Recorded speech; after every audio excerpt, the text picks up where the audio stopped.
And so it just so happened this particular day, I think it was early January, that the weather was good. Dave's boat was available. They went out to have a little bit of a look, and I think it was on the last dive. They thought, oh, let's have a look here, and got down, and there it was, laying on the sand after 80 odd years. Off-Gassing, a scuba podcast with host Nick Hogel.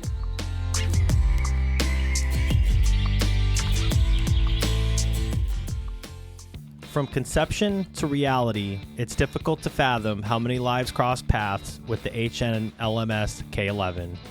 For around 25 years, 20 which were in service, she would have had daily interactions with engineers, builders, servicemen, captains, crew, and various other individuals along the way. In September of 1946, this would all come to an end. A mystery would be born, and the submarine would sit at the bottom of the ocean for close to 80 years. A lifetime without interaction, a lifetime waiting to be found.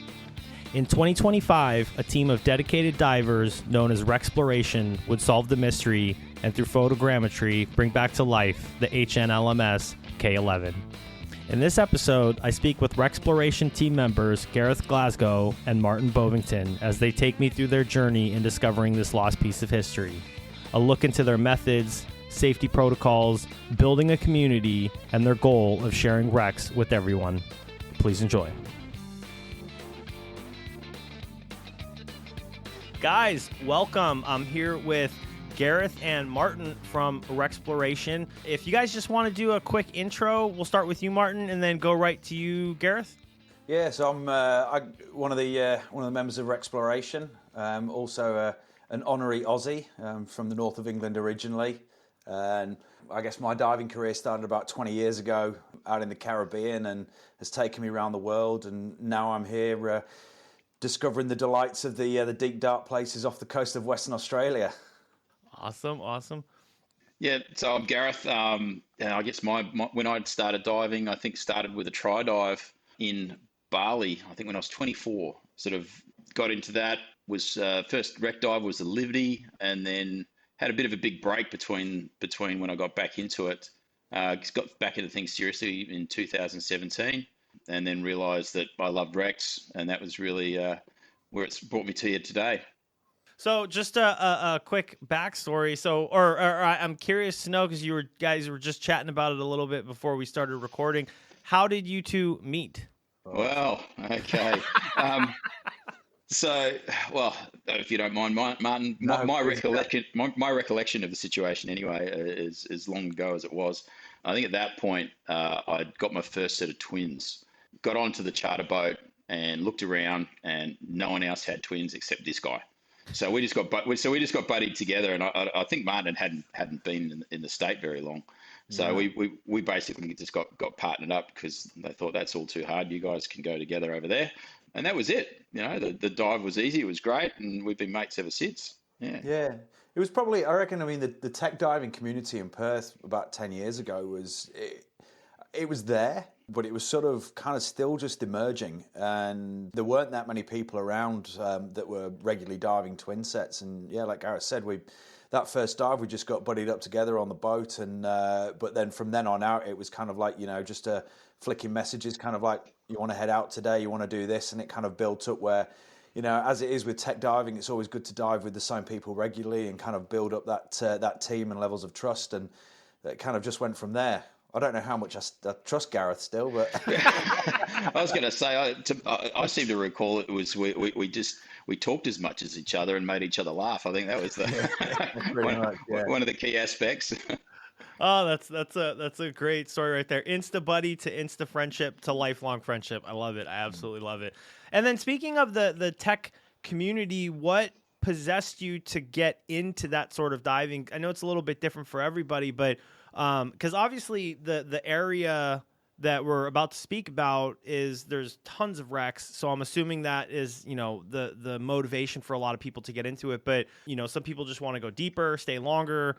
What was the motivation to get into the deeper side of diving, I should say? For me, it had started a few years before. I was working on liverboards in Egypt, And it's a slightly funny story. One of the Zodiacs that we were using to take people off and drop them up on the reef was coming back from dropping divers off. And I don't know how it happened, but the outboard ended up falling off the back of the Zodiac in about 80 meters of water. And and it was kind of one of those things where you're at an offshore marine park, an overnight sail, and halfway through a liveaboard trip, and the last thing you need is a Zodiac without a motor. Unfortunately, the lead cruise director is an Egyptian guy called Ahmed Fadel, and Ahmed he was a tech diver, open circuit, and fortunately we had the gases on the boat and got everything together, and he jumped in and went and did an 80-meter dive to rescue this outboard. And I sort of saw that, and I'm looking at all of this going on, and it was just like, for me, it was kind of like, that's where I'm going. And it took me a few years before I actually took the plunge, but that's kind of where it all started for me. Little different for me, but ultimately still we're talking about wrecks, and you mentioned sort of deeper and staying longer. We've got a really interesting wreck off the sort of further north. It's about 2 hours north of Perth sort of city, off the coast, is the Key Biscayne, and it's a sunken oil rig, and it's been a real magnet for the dive community in Western Australia for a lot of years. And I think the first time I dived it was probably 2016 or 17. And it's amazing. It's a huge wreck. It's in about 42 meters of water, pretty open area as well. So the currents can be quite strong, but just an incredible wreck, quite different to normal diving of a shipwreck, let's say. And I, at that point, was right into it. This is before I had the idea of tech. And, at that point we were diving air, single cylinder. And, I think you get like 6 minutes bottom time on that wreck. And it just wasn't enough because you just couldn't see enough of it. Not to mention you'd be knocked off your head. And I thought, I need more gas. All right, let's go for twins. So that's where it started for me. And, ultimately, that's what brought me into tech diving, was really the Key Biscayne. And it sort of just went from there. Speaking of wrecks, enter WreckSploration. And hopefully I'm saying that correctly. I think I am. I know, because I recorded with a couple of members a little over a year and a half ago. And so for people that missed that episode, if you just want to give us a brief rundown, or not even a brief, make it a long rundown on WreckSploration, how you got into it, the group, the goals of the group, kind of just an all-around summary about the group. I was going to say, I'll let you say that one if you want. Oh, you're going to let me go? Okay. So Andy and Alex, Andy and Alex were the founders, and I think it was 2002 OzTech, and they were over at that particular OzTech, and Matt Carter was talking about photogrammetry and the kind of work they were doing with Major Projects Foundation. I think for us, it was a case of we'd traveled to a few different places around the world, done some, we're pretty tight bunch of friends, and travel together and do these crazy dives like Christmas Island and all sorts of different places. And, you've spent all this money on this tech gear, and you kind of got to this point where you've developed your skills, and now you're spending, money going away on these trips. And it was like, well, how do we do something with it that's a bit more than just going on these trips? How do we actually, take all these skills and seeing what Matt and his team were doing was pretty exciting. There's all these new technologies that were coming along, like photogrammetry, and the equipment's getting better and better. Rebreathers are at a point that they're so reliable. Better understanding of tech divers as a community, and it was like, well, this kind of makes sense. We could actually, because there's a couple of deep wrecks that we could get to with our mod 2s off the back here, but everything else is really sort of mod 3 past sort of 60 meters. And I think we'd sort of got to the point where, well, let's start building some of these models, and then we've got our mod 3, and a lot of these other wrecks are out down. So I think the next wreck's at like 83 meters, and then it just goes from there. So it was trying to pair together being able to go and do something with the tech diving rather than just traveling and going and looking at wrecks. And I think there was an underlying current in there somewhere as, how do we get our diving paid for? How do we do this? Because every time we take the boat out, it costs a fortune. So I think that was the key part of it. But in all seriousness, it was just bringing those skills together, and I think all having a shared love of shipwrecks. Trying to get the guys together and be able to go and do something and build these models. And then when we did the first one, I think the first one was the Junee at about 83 meters, and our very first survey dive, and we pulled a model together. We had absolutely no expectation that we would actually build anything other than a complete mess of data, but Andy somehow managed to pull it all together with his computer and whatnot, and there you go, there was a model. And I think that for me was just a sudden shift change. It was like, wow, we can actually bring this back from the depth as such, and anyone can jump on their computer and go and have a look at this 3D model that only a handful of people can probably dive. That's how I recall it anyway. And I think we were saying that it's like the tech diving community in Perth. It's gathered pace really quickly over the last few years, and we've got actually quite a significant number of people in Perth who are not only rebreather divers, but they're also all qualified to like Mod 3, 100 meters plus. And when you've got that many people there in an area, and it's like, well, what are we doing? We're dropping $25,000 to go to Bikini Atoll or something like that, or it's like, and you're kind of like, well, what's in our own backyard? And I think with that sort of that research and stuff, it became apparent that we've, off the back of Rottnest Island, you've got a spot officially designated Commonwealth Area 7. And it was a dumping ground for disused ships for 100 years. And it's like, well, we've got a heap of deep wrecks out there. The weather windows in Perth are, you plan for a dive day and it's literally kind of, 12 hours, 15 hours before it's a definite go, no go. But when you get a good dive day, a good weather window, it's world class. You're talking sort of 40 meters visibility, beautiful blue water, schools of fish, whales, sharks, you've got everything. And when that's in your own backyard and, you can get a bunch of people on the boat and get them out there, it's a lot easier than heading out there and to the exotic places around the world. And I think that's where sort of really WreckSploration I think that's probably part of where it came from as well, whereas the fact is that, well, what can we do with purpose that's in our own backyard and allows us to get out there and do our own diving that we really enjoy doing it, but do something that really kind of like gives back to the community and sort of puts things front and center for people. And I guess, and recently we've had it where some non-WreckSploration members have been out and they've been out and discovered a wreck, which then we were able to support them in modeling it. And obviously they get the credit for it and everything, but it's but you get and that's kind of the whole community thing again.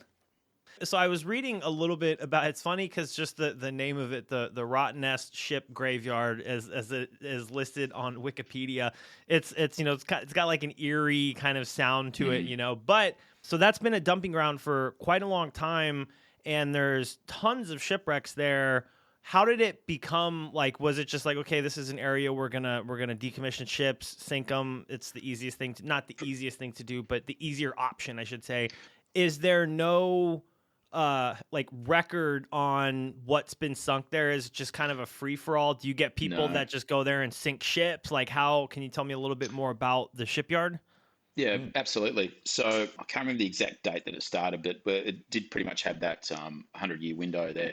I think the last wreck that was sunk there was the Derwent, and I think that was either 96 or anyhow around those dates. So track back 100 years, and you're absolutely right. It was a designated dumping ground for ships that had effectively reached the end of their useful life. The ship would go through its various sort of life cycle from commissioned and could be a freighter of some, like, I guess, an ore freighter, or a lot of them were doing, combination runs. It could be mail and it could be food and so on and so forth. And this is all during a period before rail had really kicked in. So we're sort of talking mid-1800s for that peak sort of operation of those vessels. And it was also at that point too, where it was crossing over from wooden hull to steel hull, that we hadn't quite got to steam. So at that point, a lot of steel hull sailing vessels, and Perth it's a long way from anywhere today, still, let alone back then. It was the back end of nowhere. The far west coast of Australia, you've got the Indian Ocean, next stop Madagascar, although pretty much, and then the Southern Ocean, next stop is Antarctica. So and the Southern Ocean itself to get to the East Coast is pretty brutal. So very isolated. So it was a natural port for a developing city and community. And when these ships, like I said, would reach the end of their natural service life, and refurbishment just wasn't really a commercially viable option, they would turn them into coal hulks. They would strip down, maybe take the top decks off, and turn them basically into a coal tub. Effectively, they'd leave the I guess the lower end of the masts up, and effectively tow these things out to the burgeoning sort of steamship community that was starting to take over at that point. So these amazing, beautiful vessels of the time had somewhat of a sort of a sad ending as such. It would spend the next 10 years or 20 years being towed around, just being loaded with coal to then fuel the new ships that were changing the age. Then once they'd reached that point where they were really at the end of their life, then I think there was quite a lot of dumping that was going around from 1900 through to the 1920s and 30s. There was quite a lot that went in through that phase. They would take them out the back and effectively, detonate a charge in them and sink them. And it was a designated area for this. And it wasn't just ships as well. There was a lot of post-World War II stuff, post-war. So I think there's a lot of different things that have been dumped out the back that were related to World War II. But it was just, I guess, the most cost-effective, simple thing to do, because Rottnest is only 20 k's from the major port of Fremantle, and Fremantle was, your major port in Western Australia, connecting the world at that point in time. And so it was just an easy solution. Take anything valuable off them. Take the engines out, any of the significant expensive metals and so on and so forth. Strip them right down, take them out, sink them. That was it. Kind of sad ending, to be honest. Well, a lot of the ships that are out there, because at the time when, like I said, sort of, it was the early, I think it was around about 1910 or something like that. They started dumping ships out there. A lot of them started off in Europe. So you've got, those the old shipbuilding industry in like the UK, out of like Glasgow and places like that, and Portsmouth, Southampton, all those kind of dockyards. So they'd have these ships that would do the old cargo runs down sort of like round into India and places like that, and then I guess really there was no sort of shipbuilding industry in Australia at the time, being sort of still quite a developing country compared to sort of Europe. And so when the Europeans had essentially gone, what, we're done with these now, it was like the Australians that were kind of like, well, we need some ships. So a lot of them would get bought out, and they'd end up doing the run like the Adelaide to Perth run, sort of down the bottom there across the south coast of WA, and up into Fremantle, and stopping off on the way. So you actually find a lot in the history of a lot of these shipwrecks that they were laid down and built in the UK or in Europe, and then sold to another company, and running backwards and forwards. And as then Gareth said, that once they'd really kind of got to the end of their life, having gone around the globe a few times, they were just dragged out the back and sunk. And because of what they were, it wasn't like there were detailed records kept. It's like, well, we know the ship existed, we know that it got sunk, but just no idea where. So it's not like the wrecks that we find are kind of completely unknown, but the locations are very much sort of like, well, we know there's something there because of the data we've got. We just don't know what it is until we actually get down and do what we do with the surveying. It's and I think that's what's really interesting about what we do, is that it's that maritime history of Australia, and especially WA. And when you look at things like the Port of Fremantle, and the fact that we've got a shipwrecks museum and we've got a maritime museum, it just goes to show that it's like the history is there and it's significant. And so you're just starting to kind of like put these pieces together and build a much better picture. Okay. No, that sounds super interesting. I love just because it's essentially it's almost like treasure hunting, right? Like you're taking the information, heading out there, finding where the wreck is. But before I go into that, so you said that the last ship was sunk in 96 or something like that. Do they not scuttle ships there anymore? Or scuttle, I don't know if that's the correct term, but no. And look, I've got to be possibly corrected here. It was either 96 or I don't think it was 2003. Anyhow, maybe Do you know which one it was? Can you remember? the Derwent. The Derwent, was it? Yeah. Yeah. Look, Yeah. it's one of those two dates, but and that was a military exercise. So okay. and they dragged that right out into that's laying in 200 meters of water. Yeah. So and that's been dived once. So that was Craig Challen and a couple of the other guys from their team. Is that the wet mules? Is that yeah, what the wet mules. Yeah, absolutely. Yep. They're always up for a challenge like that. Yeah. And I think Andy was actually looking to do it as well at one point with them, but they just couldn't get the weather window, and that was on his dual rebreather. But yeah, so I think obviously times change, and taking Rex out like that, and I guess our conservation and so on and so forth. It's not a great idea to be sinking ships like that just recklessly. I guess it would have been in those days. Anything that's sunk now is extensively cleaned and prepared, and usually done in such a way that it's safe for divers, like our HMAS Swan down in Dunsborough, and that was purpose sunk, and it's a great wreck, fantastic wreck. If you're ever over here, you got to go look at it. It's only 2 hours drive south from Perth, and that's in 32 meters of water, purpose sunk as a reef, I guess, and that's a great one. But yeah, any of these were basically just dumped or shot at, right? So. So tell me about the journey that is involved in finding a wreck. So do you have something in mind at first, or is it you're out there, you see a blip on the radar and you're like, we want to know what that is? Or do you have certain, like, we know this is out there, we have no idea how to find it? Yeah, there's a lot of initial work, and Martin, if you don't mind me sort of explaining some of this, is it's all the desktop work to start with. Andy is probably he's our main guy who does a lot of that, but it's a real collaborative effort. We work really closely with the WA Maritime Museum here, Shipwrecks Museum. The team there at the museum. There's a lot of information that's public record, so you've got to sort of sift through that, and there's the Lloyd's Register and so on and so forth. But the Rottnest Graveyard is not a project we started, right? It's been going for over 20 years, and when tech divers were on twins back then, and things were a lot hairier for some of those dives. In fact, one of the guys, Craig James, and he was just a young fellow, and he was one of the guys that was part of that community back in the day over 20 years ago on twins diving. So he was there when it all sort of started, and then I guess it was just a big break, but before we sort of got back into it with the way technology had shifted. But back to your point in regards to how does it happen? Well, there's work that initial start of the project had, and certain information, certain wrecks that have been dived. Then there's the data that comes from the museum and I guess the public sort of register. One of the key pieces is magnetometer survey. So Alistair Cook has been really helpful with us, and was actually quite key in finding K11 as well. Without that data, we wouldn't have been able to find it.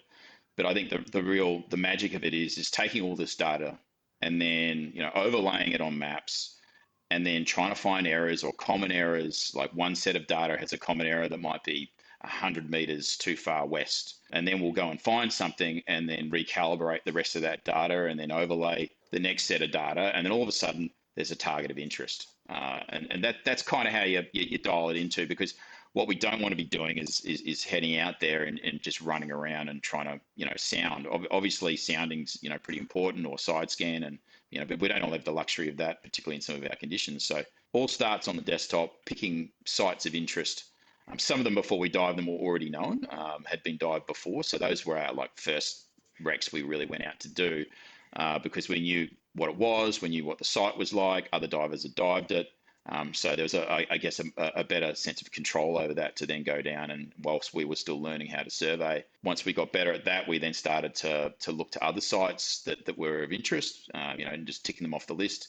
And as we got more confident with our survey techniques and ability to sort of get in and out effectively, we want to go hit this thing in one dive and be done. And there's plenty of times many people have gone to hit a site and had a wonderful 15, 20 minutes on the seafloor and spent 2 hours in decompression for nothing. And that's kind of what we're trying to avoid.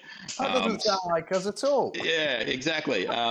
So it's all that pre-work, and it's not just us. It's the community again at large. I guess the whole shipwreck community, if you want to call it, sort of leaning on each other and providing information, and that has definitely been a collaborative effort to get that information, and then we go out, dive it. Yep. Verify it. That's it. It's a wreck. We've scanned it. Here it is. There's the model. It's definitely a lot of work that goes into it beforehand, but it's the same as anything with diving. It's kind of you get to a point where you're as sure as you can be, and usually that's about 70%, and then and the rest is kind of fortunately the boat that we go out on, Southern Image, skippered by Luke, he's just got this uncanny ability where you take the mag survey data, you overlay it with other, you cross-reference it, you come up with this point, and you go, I think it's going to be here, and you drop down, and you get to the end of a 60, 80, 100-meter shot line, and he's put it 3 meters off the bow of a wreck.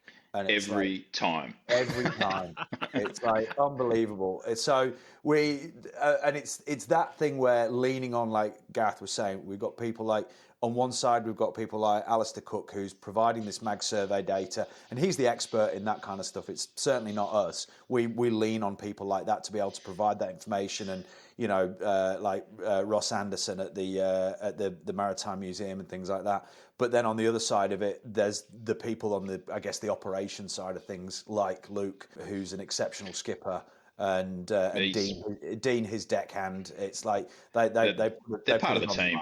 Yeah. When we debrief and do prep and everything, I mean, they really are part of the team, because I think we're lucky to have such a great dive platform. We're not heading out there on a 10-meter boat.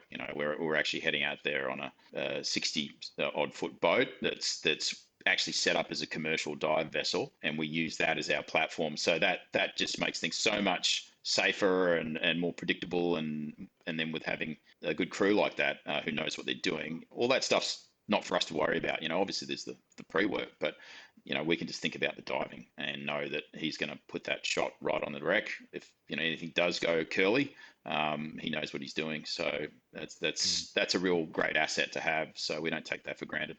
It just really shows, the importance. I mean, obviously, getting into technical diving, you hear about the importance of the team, right? And your teammate, having multiple heads as opposed to just one, or the various aspects that go into the importance of a team. And this is like, okay, now it's the team outside of the water too, which is just as important, the surface support. And then, going into just all the different details about finding a wreck, having someone that's really into that information, all coming together for a common goal. So the K11, you just mentioned the K11, and obviously a big discovery. So it's the HNLMS K XI, and it was funny because when I was first looking at it, I was like XI, and then I was like, oh, that's definitely a Roman numeral. But I'm slowly learning about these things. But HNLMS, what does that stand for? It's a royal designation. So in the same way that we've got HMS for His Majesty's ship or Her Majesty's ship, it's his or her Netherlands Majesty's ship. So the NL is meaning the Netherlands. So it'll be His or Her Netherlands Majesty's ship. Okay. So before we go into the search for the ship or the submarine, right? It's a submarine. Yeah. Before we go into the search for it, can you give me a little bit of background history about the sub? The history of it, it's super fascinating. The sub itself, it's a Dutch submarine, and it was laid down and built in the Netherlands. It was about 1923, 1924 that she was launched and commissioned in 1925. So very much a pre-World War II submarine. Quite an old vessel in that standard, isn't it? Yeah. It was very quite old by the time the outbreak of the Second World War. Basically, she was launched and ended up kind of like heading around and ended up in what was then the Dutch East Indies, so modern day Indonesia, and was used as essentially kind of like a coastal patrol between the islands and staying sort of like fairly local. Was based out of Surabaya, but then when the when the Second World War broke out and the Japanese essentially, then kind of started making their moves in the Pacific and that part of the world, and they started rolling through Indonesia, it was like, okay, we need to hightail it out of here. And so the K11 basically moved out and ended up heading over towards sort of like Sri Lanka and sort of India and around that kind of like that southern part of India and northern part of the Indian Ocean. And it was from there that it basically got roped in. It came under British command, essentially. And from that point in time, was used for various things, sort of like it was like kind of coastal patrols, sometimes, getting back over into the East Indies and, kind of probing a little bit further that way. But at that time, though, it was starting to become sort of like quite out of date, and it was sort of used a bit for training and those kind of things. And that was really what the K11 saw. There wasn't a huge amount of sort of like direct action or anything like that, and it wasn't involved in any sort of like huge operations. But there was a very, very significant part of Australian World War II maritime history, which was the sinking of a ship called the HNLMS Yarra. Sort of like a long story short, is that the Yarra was the lead ship in a convoy and like up towards the sort of like the Dutch East Indies, and it spotted a significantly larger and much more powerful Japanese naval force.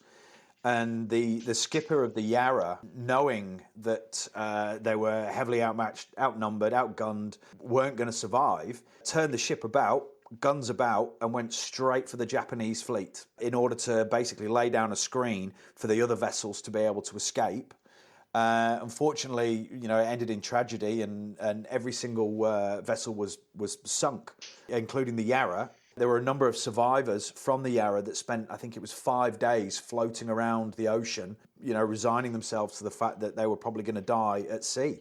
And then randomly, up pops the K11 and rescues these survivors. And it was the fact that you've got a submarine that was, when it actually came to the war effort, played its part, but in relation to other vessels out there was not significant. And then all of a sudden just happened to be in the right place at the right time to rescue these people. And it was 13 survivors altogether, I think, and they were sort of taken aboard the K11 and taken to India for treatment and for recovery before then being shipped back to Australia. Just a random question. So that battle that happened, do people know where those ships are resting, or is it way too deep? Is there any information on that? I'm just curious. I'm not sure, and I don't know if Gareth knows, but I don't know the exact locations, but I do know that they know where the Yarra is, I believe, but it's way beyond diving depths. Yeah, way beyond, yeah. So how did the K11 come onto your radar?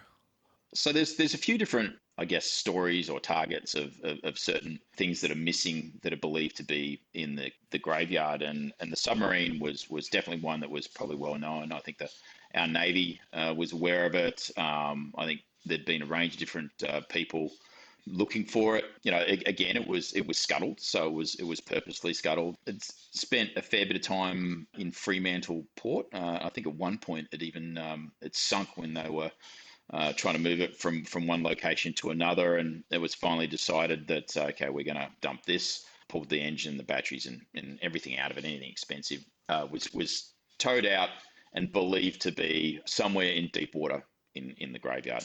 There's always sort of certain exercises happening off the coast of Western Australia, whether they be Navy military exercises or sort of survey. It's quite a big port for a lot of different, mining or oil and gas sort of survey vessels. So a lot of times we'll do practice out here off the coast and testing equipment, so on and so forth.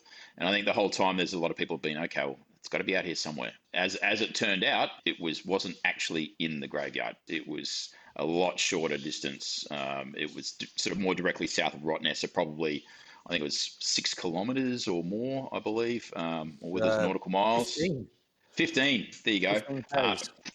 From where it was believed to be sunk. The irony is, well, for me anyway, where it was found, and we can sort of get to that story, probably within a few hundred meters of one of my favorite crayfishing spots.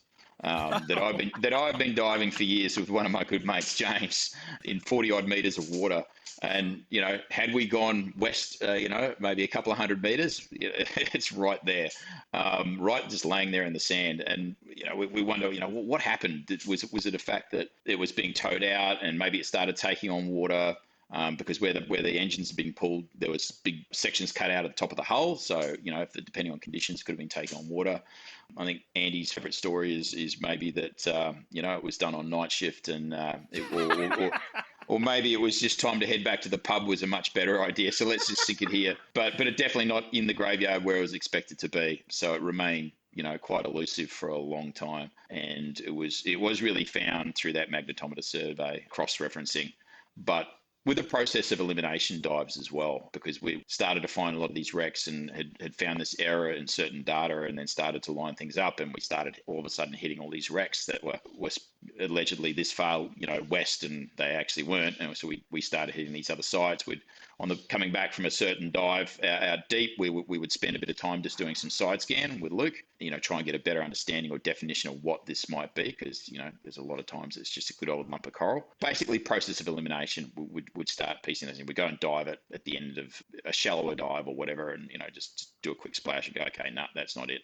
So I think we'd probably hit maybe 5 targets or around that number, starting to get an understanding of where it might be, which leads to, I guess, the discovery of actually finding it. And it was a bit of a collaborative sort of discovery. Dave Jackson is a guy here who's done a lot of good stuff for the community around shipwreck, I guess, research, and he's done some great photogrammetry models as well. And Patrick Morrison, who's from the WA Maritime Museum.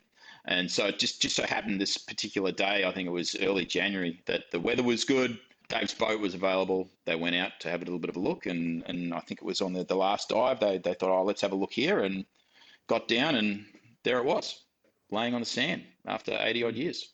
Like Gareth was saying, it's all kind of best laid plans and everything, but the original location, like all the data that was out there, had it in 80 meters of water out off the back of Rottnest Island. It's one of those things where it's kind of, for whatever reason, towing a submarine out to the back of Rottnest, it's a little bit of a trek on a good day on a good boat. So back in post World War II, I'm guessing somebody got about halfway there and just went, yeah, 40 meters is enough.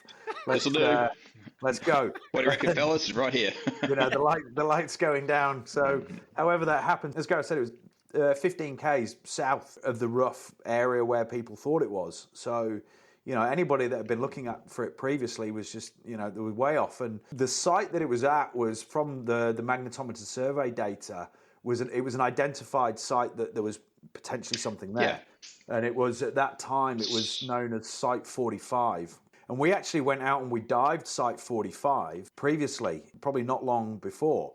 And we dropped down and there was a bit of reef there and stuff. And, we're all there kind of like, blasting around on our Suexes and trying to see what's there, covering as much ground as we can, and just came up with nothing. It wasn't until a little bit afterwards and I'm not too sure how this came about, we found that there was an offset on the data. The offset was only about between 100 and 200 meters.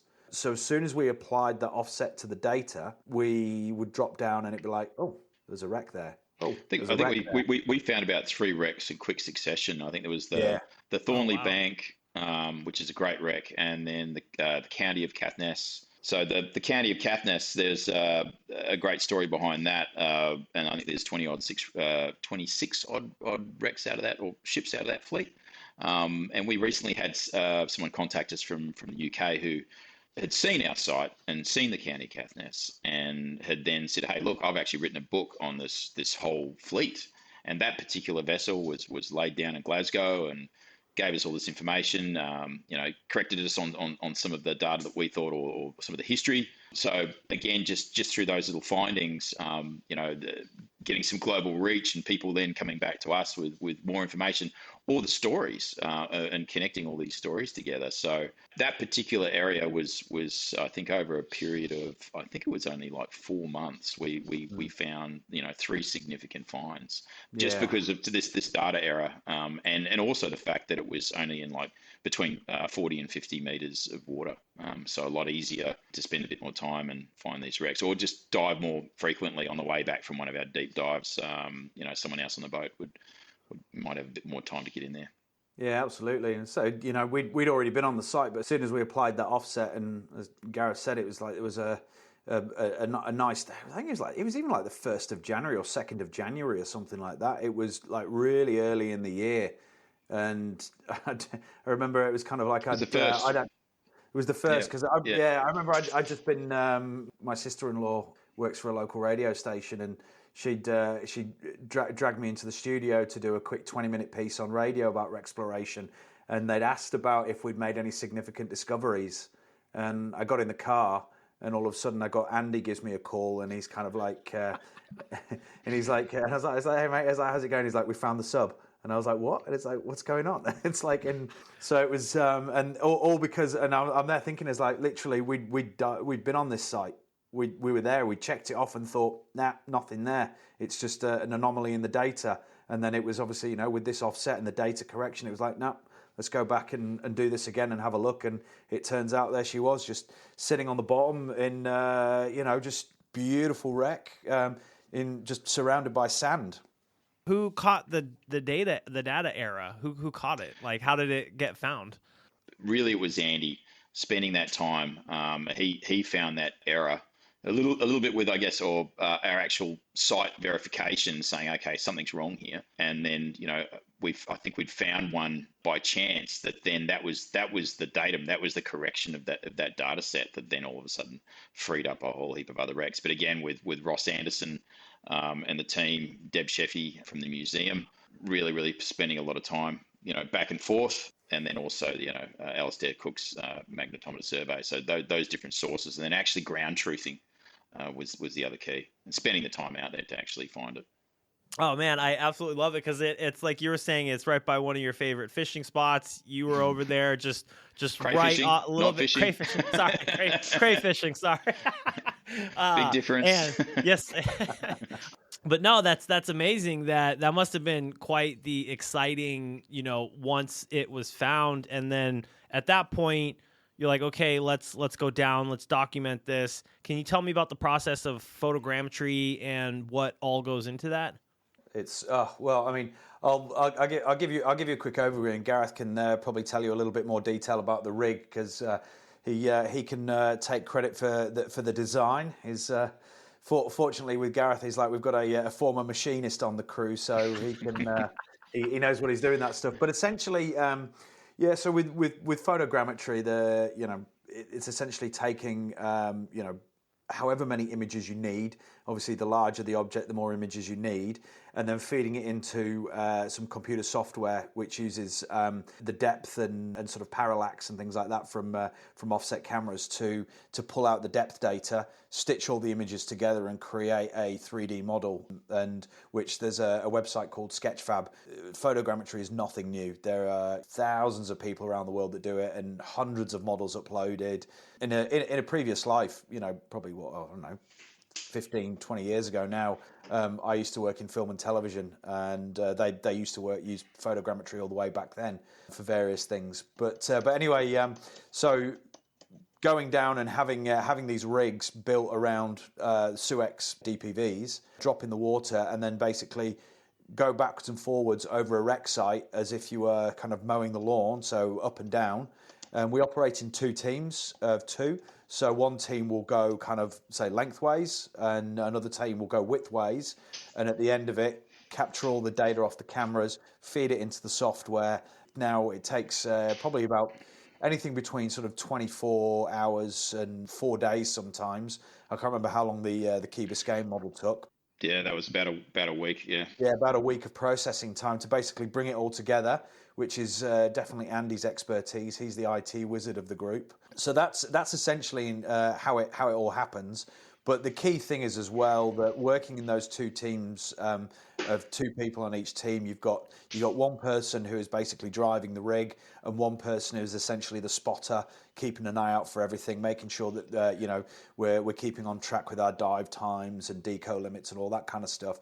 But also acting as a bit of a reference point, so they're kind of that sort of third eye where whoever's driving the rig is going along, and then the team diver will then kind of move along and say, okay, and be like a bit of a marker, say, okay, this is where you want to be aiming for next, in order to make sure that we're capturing as much data as quickly as possible. And it means now that on the 100-meter dives, where there's 10 minutes of bottom time, 15 minutes most, probably 15. I think we've pushed it to 20, but that's resulted in 3 hours or more deco. So yeah. A 15-minute bottom time on a wreck, anything from sort of 60 to 70, 80 meters, and they're capturing all the data we need to go away and produce a model. Yeah, it's and that Overwatch diver, or the, I guess, the buddy that we mentioned there. I mean, Callum is generally my buddy on these dives, and it really is critical because you're so task loaded. You've got so much going on. Probably the most dangerous time is actually getting off the back of the boat, to be honest, and in some of the conditions that we'll still sort of do live drops.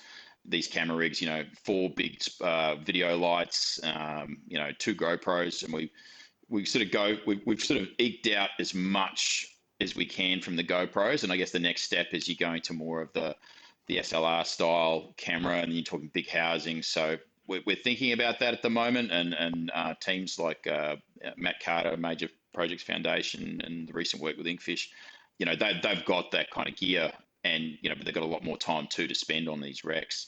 We're really pushing the GoPro to its limits. With that live drop heading down the line, there's so much going on, and having that that tight buddy to basically really keep an eye on everything else that's going on. I think the deepest we've done was the Gunga, and that was 117 meters, and we spent, I think, about 18 minutes on that wreck, and it was bigger than we thought as well. It was about nearly 80 meters long, I think, from memory. So you're running crossways, sort of approximately 25 meters, and these patterns. You've got one team going up and down, the other going crossways, so you get a real good data coverage as much as you can. And once you get to those depths too, depending on conditions, it's nearly black as night almost. We've had it like that before. Having that, I guess, real tight team, everybody knows their jobs. There's we've sort of done this quite a few times now, and we know but I guess it's really quite one dimensional in the sense of a wreck is generally long and narrow, right? And it's kind of flat on the floor. And everything else you're just trying to manage as best you can. But I guess we've just been lucky, or I don't know if it's good luck or good management, that we've been able to hit all of these sites with one dive and produce a model. I'd like to think that it's more good management than good luck, but that's kind of how we're doing it. Because look, this is not our day job either. We've all got other jobs, and sometimes we've got to skive off work, and because the weather's good, we've got a weather window. Sorry, can't make it into work today. I don't feel well. That's definitely a piece to cut out.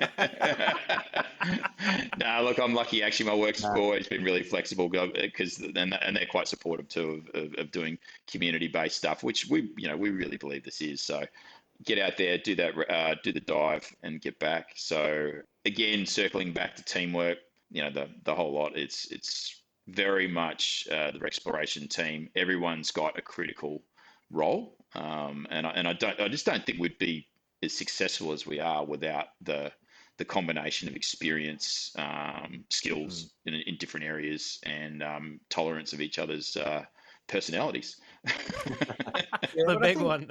Yeah, and Gareth mentioned he's like about kind of like is it luck or skill or good management and things, and I think one of the recent ones we did towards the back end of last year, which Gareth he can take a lot of credit for in kind of driving it as a project. He mentioned the Key Biscayne oil rig that kind of he first got him into technical diving. We went out and did a survey of that in, was it November, I think? Yes. Yeah.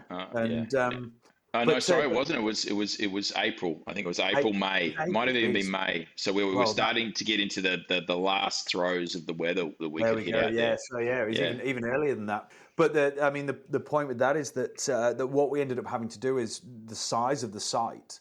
Even though it's only 42-43 meters at the bottom, the size of the site meant that we needed to rope in more people. So it was the entire exploration team plus probably about 5 or 6 other divers from the community, which had never done photogrammetry before, and we basically just needed to give them a bit of a crash course and say, look, this is how we do it, this is the setup, this is what we do. And it all came together on the day, and we ended up being able to kind of, you know, map and model probably 90% of that wreck. And I think that kind of speaks to the fact we've developed this kind of what we feel is a very, very easy and repeatable process, to the point where we're able to execute and really have a focus on the dive and making sure that we're staying safe on the dive, while all of this other stuff's going on. Because, you know, it's kind of, you know, like driving a car. You do all the driving of the car quite automatic, and your head's on a swivel, you know, looking in your mirrors and things like that. And it's a similar sort of thing where the actual getting the model has become kind of muscle memory. But it is so repeatable, we can, you know, bring other people in and get some ringers into the team, and they produce results. And it's without people like Chaz and Grant and Huon and that, who are all, you know, real active members of the community that are willing to get involved.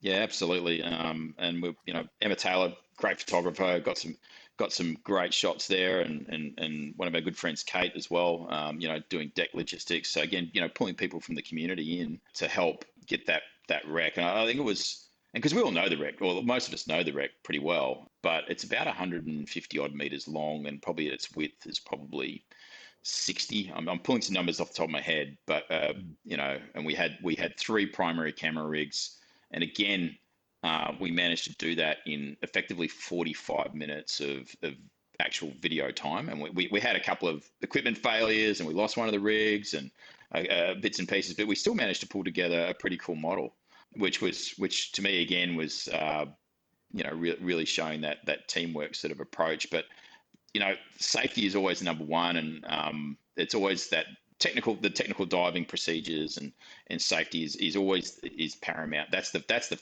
front and foremost at anything we do, and the model is secondary in data collection. And I guess that the wrecks always change. We never take it for granted. Conditions are always varied. Can have anything go wrong. So we still are always really regimented about your base core skills, right? That's front and foremost, a really solid plan. You know, human factors in diving is something that we incorporate as well with, you know, Gareth Locke's sort of methodologies, and we've found that really helpful. You know, really good debriefs, post-dive learnings, but specifically that pre-planning phase, and you know, everything is about the diving first. You know, the coordination and what we're doing. Secondary is getting the data. You know, so we're never afraid to call a dive if something's not right as well. But look, just something else about that KB, and something we've been working on in the background, and I'm not going to take any credit for this at all. I mean, I helped coordinate, obviously, the actual the dive itself and how we were going to hit it. But we're looking now on our site. We've just recently released the ability to go into 3D on our actual site. So there's now a link on our website where you can actually, if under Meta, and if you've got the 3D headset, and Andy's going to kill me for not having all the right details here, but well, it's called virtual reality, Gareth. Yeah, thank you. Yes, I am one of the old guys. Great, thanks, mate. But yeah, so virtual reality, thank you. Yeah. But it's Patrick Morrison from the WA Maritime Museum, Shipwrecks Museum. He spent a lot of time actually custom developing the software and we've got a server now set up in that system where we can actually take virtual tours. So you can have multiple people on one of these tours as such. And you know, we've got some ideas around applications, and it's something that'll probably go a bit broader. But from a maritime archaeological perspective, or maritime archaeology, it means now that when you get the data set, the model, you can actually spend as much time as you like. And we scale these wrecks because we always take a scale stick down, so they're actually accurate wrecks to reference off. You can fly around in 3D and take close looks at various aspects of the vessel to help identify, rather than, you know, grainy old photos or a bit of horrible old video. And even better than just our models now providing stills, you can actually go in 3D and you can take measurements and you know, fly around the entire wreck. And the KB I was lucky enough to have a look at the other day, and it's breathtaking. It really is incredible to be in that virtual reality environment and to fly around this old wreck was a real big credit to what Andy and Patrick have managed to pull together. So it's going to be more and more of that. You'll see sort of coming out of what we're doing with our models, and I think the technology will probably go broader. Yeah, I think the COS 7 is the one that we've got live on the site at the moment, which is an old whaling vessel. And she's actually unlike a lot of the ships that we find, she's actually kind of like sitting up off the sea floor. It's not like a good way of explaining the ships that we usually find is that the bow and the stern is often sort of quite intact and sitting upright, but then the midsection is kind of folded out a little bit like a fish skeleton type thing laying on the seabed, whereas the COS 7 is actually still kind of like quite intact and sitting upright on the sea floor. So you can, if you've got your virtual reality goggles and things, you can jump in and hook all that up and go and have a virtual reality tour around the COS 7. But it's also things like with like the K11 though, that eventually will sort of like come and we'll have that online. But I guess kind of going back to that sort of like K11 piece and like what Gareth was saying about how we go about doing things and executing these dives and the team and stuff. We'd come so far in what we did that meant that when we went out to actually do the survey on the K11, we did have a few other people involved as well on that dive. We were able to actually, because of the depth as well, spend a little bit longer down there. And which is why we actually the model of the K11 is beautiful, and the actual kind of the reproduction and the quality of what's there is fantastic because we were able to spend more time, get more images, capture more data. I think we spent probably like 35, 40 minutes where, like we were saying before, we'd only do 15 or 20 when we're at depth. So I'm really proud of that model. It actually is a really, really great model. Beautiful, and particularly when you talk about you're pushing GoPros to their absolute limits. I mean, to the point where we've even had some support from Curtin University here from the Hive, which is like a sort of a research sort of technology group with photogrammetry and a range of other work that they're doing, which is really worth seeing. But Andrew Woods was really helpful in telling us how we can push those cameras to their absolute limit with custom software and tweaks to get everything we can out of those little units, because those units, from a safety perspective for us, are just the easiest to manage. Drop them in a housing, push go, and that's it. That's all we have to worry about. And that's why we like them so much for these very deep dives. Definite help again from people of the same mindset in the community trying to bring these wrecks back to life. I love it, man. I absolutely love it because it's you got GoPros. I mean, I think this is a few years old, but the guy that went up, I guess, past the atmosphere or whatnot, he was on a GoPro, dropped down. You guys are doing it underneath the water. Yeah, those things can really be pushed to the limits. And no, I really enjoy the safety and training aspect that you focused on, just because at the end of the day, it's like it really is huge training, proper training to be able to do this. So when you say like it becomes these things that you're doing they become secondary, right? Like you don't have to, you're just, what you're doing, you're in the zone, you're focused, and then you can basically start to task load yourself. But like anything, diving's perishable skills, so you need to remain current, and I think that goes for everyone. I just got back in the water after 2 months out of the water, and I was like an untrained seal. So it's, again, you just got to be at it all the time. But yeah, to your point, remain current and remain in the water. So another question I wanted to ask is, obviously you have this diving group. There's going to be people, I don't want to say from the outside, but they're coming in, they want to start to dive and participate, contribute. How do you guys do dives outside of the wrecks just to kind of, stay on track, stay current, bring new members in? Or is it kind of like, okay, you're a safety diver. Can you tell me a little bit about that side, growing the team? Everybody in the team, I think we all bring very sort of like individual skill sets, which actually kind of like it kind of bleeds out into the community. Like Andy, for example, he, an incredibly central part of the diving community in Perth. He goes out and he does, even for us, crazy diving. he's done, Pierce Resurgence in New Zealand. He's been off to China, and he's 241 meters, I think, is his 241 deepest one. meters. So Andy's definitely, he's one of those guys where he pushes things, but he's very conscious of what he's doing. Andy's somebody that he's always kind of like looking at ways that you can push things, but at the same time he dials it back to community, like barbecues at his house and inviting anybody and everyone that wants to come along.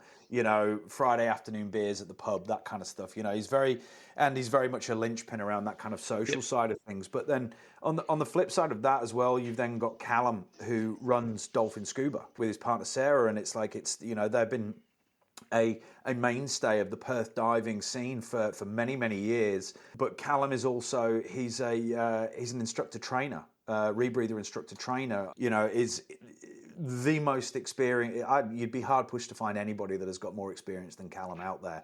And he's the one. He's the one that keeps us in line. Yeah, you've got me that's sort of kind of following in Callum's footsteps a bit, and I'm a JJ instructor, ANDP instructor, and sort of do the occasional courses for Callum when they crop up. But then you've got Alex, who if you want to find a man that's a member of an organisation or a part of a community, and from surf life saving clubs and all those kind of things, Alex is out there doing that kind of stuff. And then you've got Gareth as well, who's kind of he's been around the diving community, but also from the early days of things like cray fishing and recreational diving and things like that. Gareth knows so many people, so we try not to be closed off to anybody. And it's like if people want to talk to us, if people want to ask us about things, and then with recent projects like the Key Biscayne, if people are qualified and if they're current with their diving, we're never going to turn around and say if we need help, if you want to put your hand up for the help, we'll remember that, and we'll come knocking, because we can't do it. We can't do it all ourselves, especially with a lot of the things that we've got planned for the future. Looking at it, and it's just not easy to go and do a 60-meter dive. There's this real gap between, I guess, where your qualifications are, and whether it be just recreational open circuit to ANDP or CCR Mod 1, Mod 2. The Key Biscayne is kind of it at that 42 meters. Well, it was. Now we've found the K11 and Thornley Bank, and they're sort of in that 45 meter range. But after that, the next closest wrecks are basically in 58, 60 meters. So there has been quite a bit of an isolation for a lot of people to try and get out there. So we are trying to encourage to get the boat going more often, because you need a group of divers. It gets expensive if you've only got 3 people to take out a vessel like that for the day, and those are the vessels you need. So I think there's definitely benefit in trying to get the whoever it is, not just WreckSploration, anyone, get the boat going, get out there, get diving.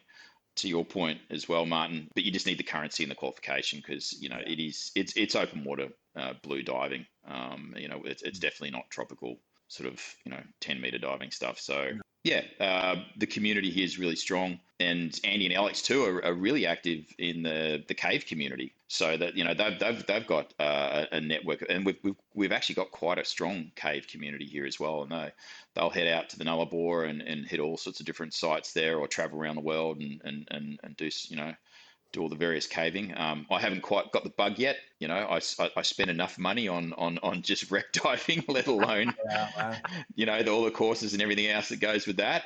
But look, caves are pretty spectacular side of it as well. But again, Alex and Andy sort of they've got a big connection in that network. Yeah, I think it also helps when you've got people like Craig James, another member of WreckSploration, who lucky guys off in Italy doing some awesome diving at the moment. But amazing wreck diving over there. He is, but Craig also bridges a bit of a gap, because as Gareth mentioned earlier, that Craig was kind of like one of the original guys that started diving these wrecks off the coast of WA, and like when it was like open circuit, and and helium was cheap. Cheap, yeah.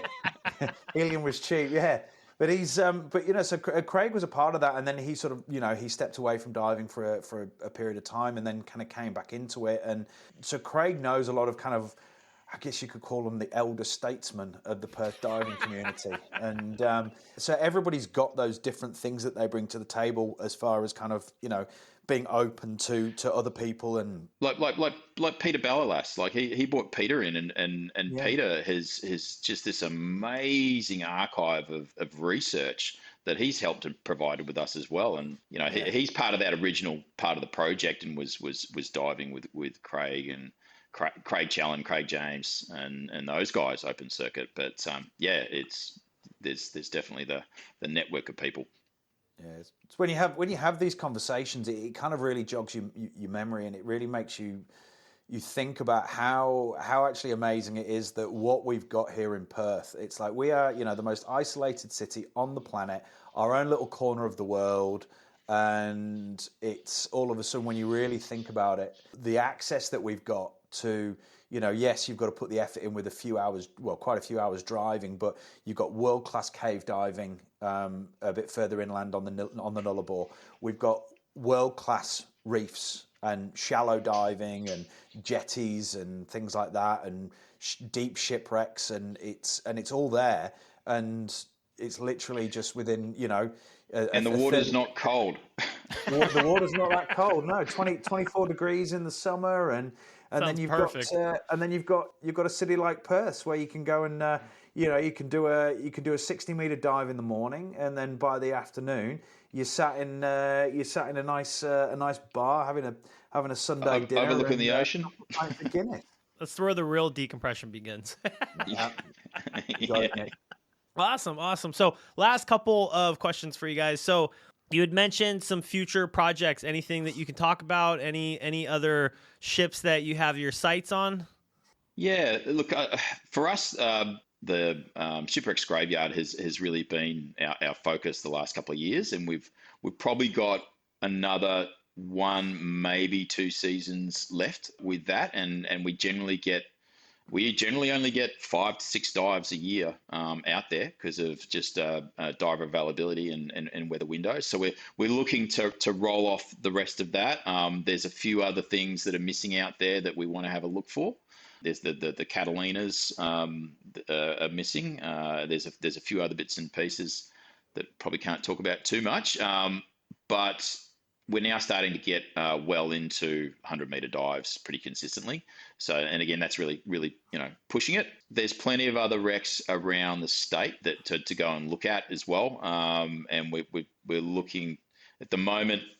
Probably can't say too much, but with the W Museum wants to have a look at a few things. So I think there's a couple over east as well we wanted to look at.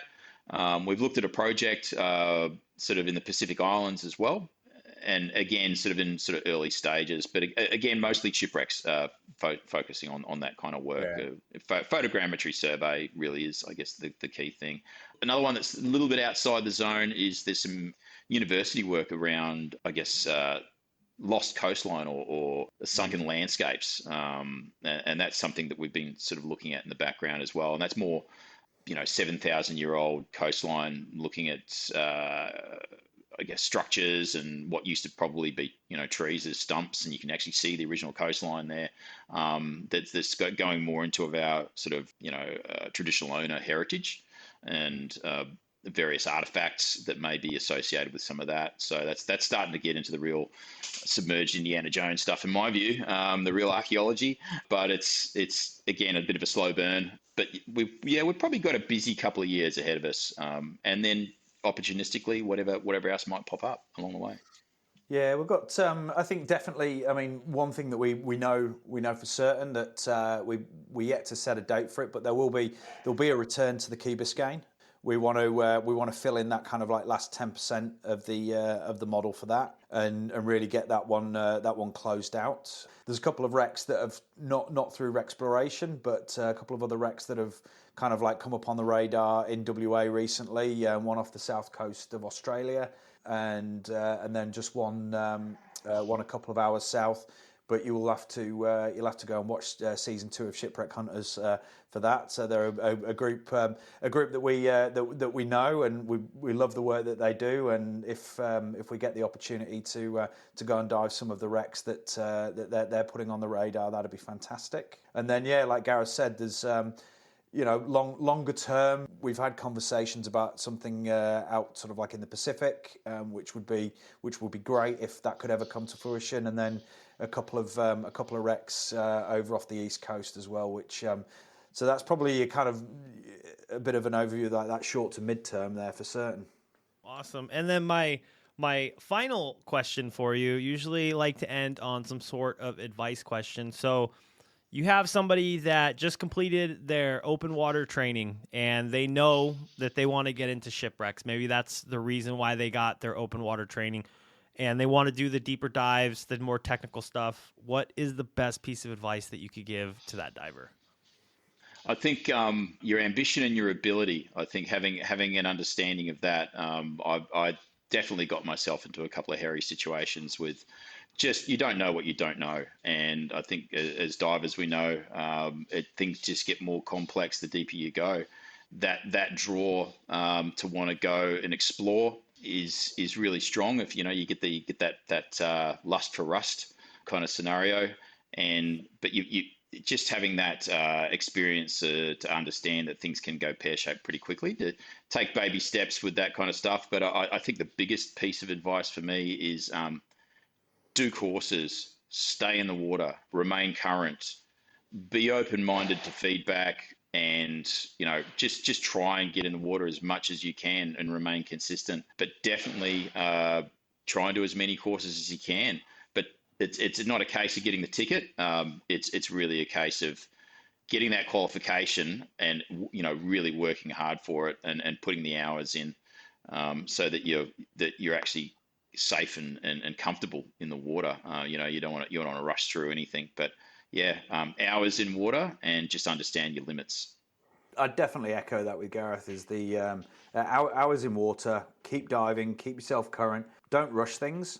And it's one of the key things I tell my students as well, because I teach from open water all the way up to sort of like Mod 1 JJ rebreather. So it's kind of I see everything in between, and I think about open water students and when they first started, and it keeps me kind of, I said, humble in a certain way, because that's where we all started, and it's a bit of a reminder for me.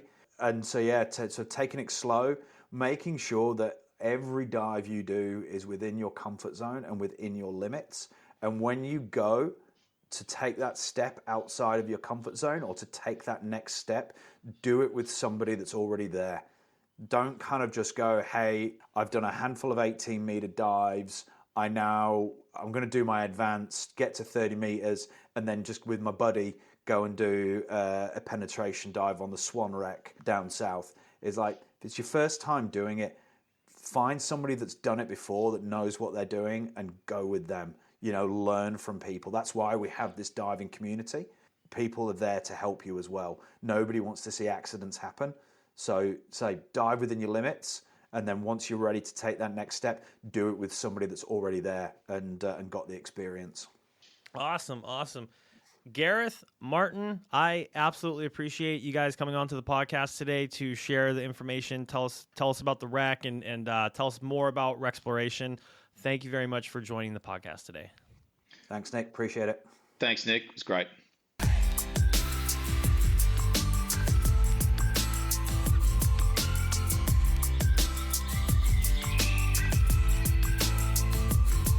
Off-gassing, a scuba podcast.